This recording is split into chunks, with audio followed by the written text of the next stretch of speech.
Have you ever felt like the world is an unfair place?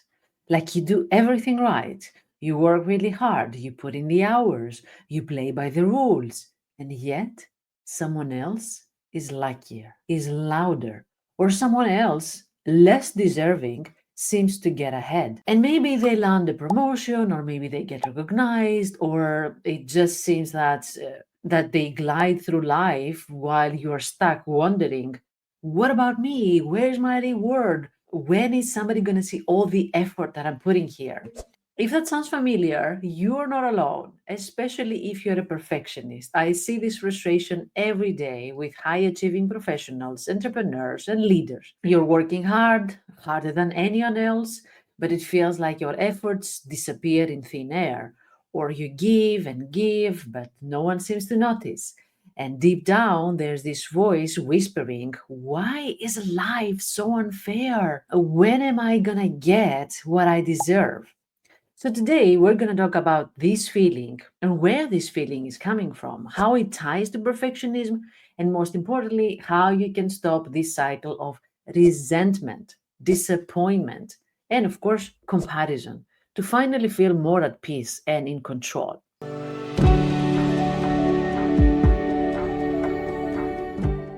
Hi, I'm Vassia, psychologist and expert in perfectionism and burnout. On this channel, I help high achievers like you break free from overthinking, perfectionism, and the stress of always striving to be good enough so that eventually you can achieve success without sacrificing your happiness. If that resonates with you, of course, make sure to subscribe to this channel and hit the notification bell so that you don't miss out any weekly insights and tools for mental clarity and growth. In this video, we're going to cover 3 points: why perfectionists feel life is so unfair and how it ties to cognitive traps, the mindset shifts that we need in order to escape this resentment cycle, and practical tools in order to stop comparing ourselves and to take back our power.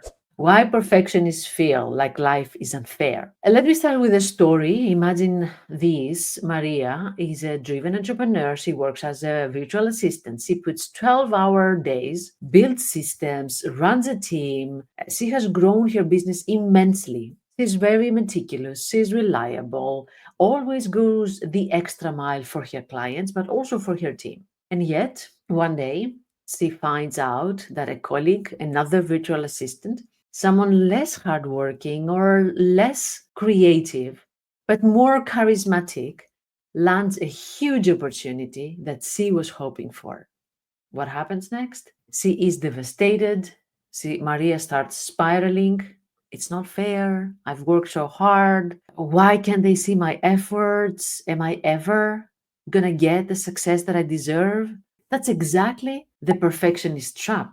The belief that the world should reward effort, fairness, good behavior. Psychologically, there's a term for that, and it's known as the just world fallacy, a cognitive distortion where we expect life to behave like a perfectly balanced equation. Effort in equals rewards out. But here's the truth: a life is not fair. It's not going to happen like that. It's not supposed to be fair, to be honest. And I will explain more about that. Perfectionists, especially the high achievers, they link their self worth to external results. That's why they are craving for this justice. If I put all this effort, I expect externally this recognition, the rewards, the achievements, because that's the only thing that confirms my self worth. So when these things don't come externally, and especially at the timing that we expect them, it doesn't just feel disappointing. It feels like a personal attack. It feels like a disaster. And to make it worse, perfectionists have another habit: social comparison bias. You look at other successes and think, they are luckier, they are better, they are winning. I am not. I will not. Sounds familiar? Yeah? Yeah, we've been there. I mean, of course. So let's go to the mindset shifts now that we need to implement. The good news is that while you cannot control life's randomness, You can change how you think about it. So here are three mindset shifts that can help. The first one, focus on what you can control. Life does not reward you for effort. Life is not meant to be rewarding, actually. Life is life, random. At some point, we get rewarded for something we did. At some point, we don't get rewarded for something nice we did. And at some point, we get rewarded for doing nothing. So it's really random. It doesn't reward good people. It doesn't punish bad people. It's not supposed to be like that. If that happens, well, it happens because of randomness or because there are systems behind it, but we cannot control fully that. So ask yourself, what is one action that I can take now that is within my control? So bring back the control inside you. What is it that I can control? What I can learn from this opportunity? What are the skills that I can improve? How I can reward myself instead of expecting the external reward? Because rewarding ourselves, this is something that we are terrible at. We don't do that really well. So what if we start practicing that instead of waiting for the external recognition?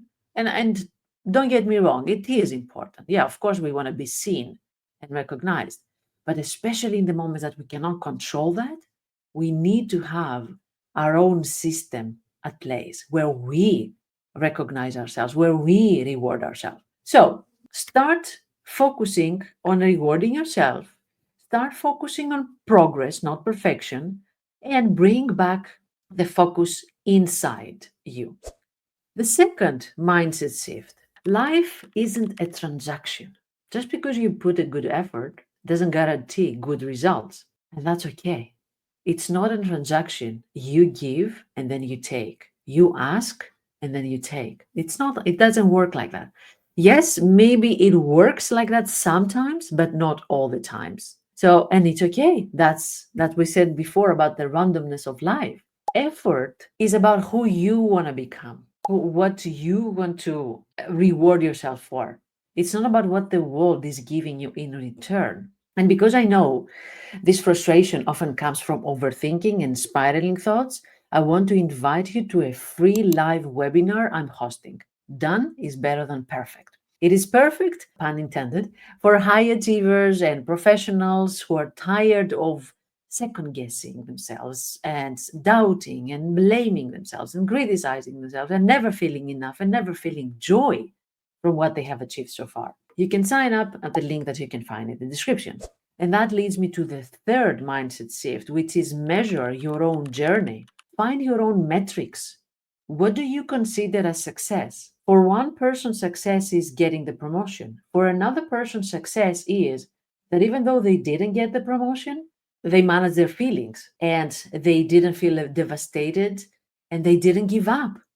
They didn't resign. They just kept on. So for them, maybe that's success. And for another person, even though they know that somebody else got the promotion, success is not getting a promotion. For that person, maybe success is offering to the community, volunteering for the community, or having happy kids in their family and making sure that not only they're well fed, but actually they get their emotional needs met and they feel validated and protected and supported and accepted and loved. Maybe that's for them what it means success. So find your own metrics. What is success for you? Not what life rewards you for and society. And also, when we talk about measure your own journey, someone else's successes doesn't need to take away yours. Imagine like they're two runners on parallel tracks. They're both running the race, but your path is yours and their path is theirs. And maybe you compare with them at a specific point in time and you think that they're lucky and they are successful, but you don't know what they went through before you met them. And you don't know what they will go through after that moment in time. So this is an unfair actually comparison. You compare your unluckiness now with their luck now. That's unfair, right? So measure your own journey. Come back to you. Look at your path, nobody else's. How are we going to do that? while we are struggling with resentment. What are we going to do with our resentment? Of course, we're human beings. At some point, we're going to feel resentful, jealous. Of course. Don't feel bad about that. That's the human experience. So, here are three things that we can do, three tools, practical tools, when life is unfair. The first thing is practice gratitude with perspective, which means ask yourself, what is it that I have today that I once wished for? Do you see the perspective? What is it that you have today? And that was exactly what you wished for 5 years ago, 10 years ago, a year ago. And now that you have it, actually, you don't appreciate it and you want somebody else's reward. But we want to create more of this appreciation. So ask yourself and practice gratitude with perspective with the question, what do I have today that I once wished for? The second one, self-compassion. Again, you see, I'm talking about self-compassion a lot, but that's the antidote to perfectionism. When you're talking to yourself in a mean way, harsh way, strict way, like the inner critic does, you're making this experience of life being unfair even more painful. You add suffering to your life, extra suffering. So, in order to take this extra layer of suffering, pause and ask, what would I say to a dear friend in this situation? What are the words that I would say to them? Not only think about them, but write them down. I want you to see these words that you would say to a good friend of yours. You're not going to give them advice how to grow. You're not going to give them advice how to become better. You only want to take care of them now that they're hurting. So, what would you say to them? Compassion quiets the critical voice. And the third practical tool is break the comparison cycle. Replace comparison with action. Every time you feel the urge to compare yourself with somebody else, just redirect your energy to what you can do next. Just one small step at a time. I know that automatically we turn our side to other people so that we can see what they did right or wrong. But now I want you to redirect your energy to what you can do next, your next small step. So remember this, life cannot be always fair, but we have the power to decide how we respond when life is unfair. That's your power. That's a superpower, actually. Focus on your growth, your values, your journey, because that's where the real reward is. Do you live your life according to your values? Fantastic. That's the ultimate success. Even if you have money or promotions or whatever, if you don't live your life aligned to your values, that also doesn't feel like successful.